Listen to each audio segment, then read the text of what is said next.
হয়েছে ভাই। হ্যাঁ স্যার, আশা আপনাকে করি আপনি ধন্যবাদ। শান্তিতে বসবাস করেন। স্যার, জি স্যার। ধন্যবাদ ভাই। বিদায়। ভাই ও বোনেরা, দয়া করে অপেক্ষা করুন। ডক্টর জাকির পরবর্তী প্রশ্নের জবাব দেওয়ার পর আমরা দোয়া করব। হ্যাঁ ভাই, আমার নাম কৈলাস, আমি একজন নাস্তিক।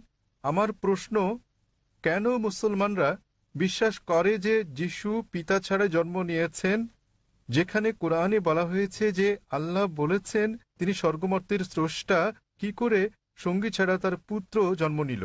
ভাই প্রশ্ন করলেন যে মুসলিমরা বিশ্বাস করে যে যীশুখ্রিস্ট তার উপর শান্তি বর্ষিত হোক জন্মগ্রহণ করেন পিতা ছাড়াই, কিন্তু কোরআনে বলা হয়েছে কি করে সর্বশক্তিমান ঈশ্বর স্ত্রী ছাড়াই পুত্র লাভ করলেন।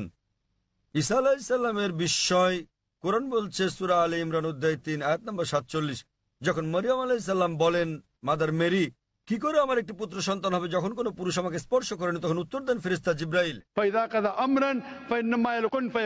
যখন আল্লাহ কোনো কিছু করার ইচ্ছা করেন তখন তিনি বলেন হওয়ার অমনি হয়ে যায়। একই রকম কথা সূরা আলে ইমরান অধ্যায় 3 আয়াত নম্বর 59 আল্লাহ বলেছেন, ইন্না মাসালা ঈসা ইনদাল্লাহি কামাসালি আদম খালাকা মিন তুরাব সুম্মা ক্বালা লাহু কুন ফায়াকুন।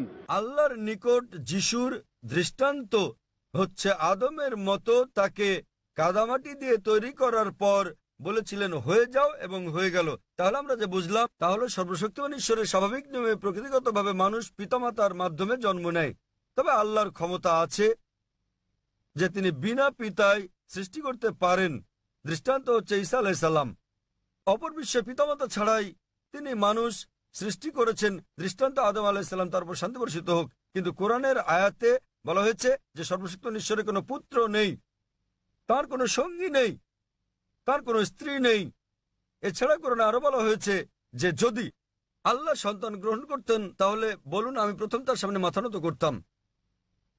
এর অর্থ এই নয় যে আল্লাহর পুত্র আছে। এখানে বলা হয়েছে আল্লাহর সন্তান গ্রহণের প্রশ্নই আসে না, কারণ সন্তান গ্রহণ জৈবিক ক্রিয়া, এটা নিম্ন স্তরের প্রাণীর যৌন ক্রিয়া। আর এ কারণেই আল্লাহ সন্তান গ্রহণ করবেন না। আল্লাহর কোনো স্ত্রীরও প্রয়োজন নেই, স্ত্রীর প্রয়োজন আমাদের মানুষের। যৌন ক্রিয়া নিম্ন শ্রেণীর প্রাণীর ক্ষেত্রে প্রযোজ্য। সুতরাং কোরআনের এই সবায়াত অনুযায়ী যদি আল্লাহর পুত্রের প্রয়োজন হতো তাহলে আমি প্রথম তার সামনে মাথা নত করতাম। বলা হয়েছে আল্লাহর কোনো পুত্র থাকতে পারে না, আল্লাহর কোনো স্ত্রীও প্রয়োজন নেই। তাই কোরআনের এই সবায়াতে বোঝানোর চেষ্টা করা হয়েছে আল্লাহর স্ত্রী আছে, পুত্র আছে, এসব বলে আল্লাহকে হেয় করো না। পরম দয়ালু আল্লাহর সন্তান কিংবা স্ত্রী থাকা তার মর্যাদার বিপরীত।